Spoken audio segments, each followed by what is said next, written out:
A light magnitude 2.9 earthquake occurred in the Tasman Sea near the coast of New Zealand in the early morning of Thursday, July 17, 2025 at 5:12 a.m. local time, Pacific, Auckland GMT +13. The quake had a very shallow depth of 5 kilometers, 3.1 miles, and was not felt, or at least not reported so.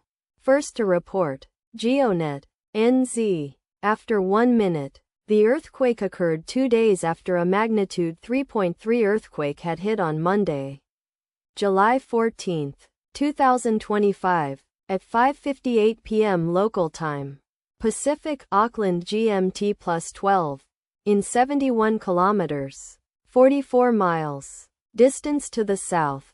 Data source from Volcano Discovery. Did you feel it?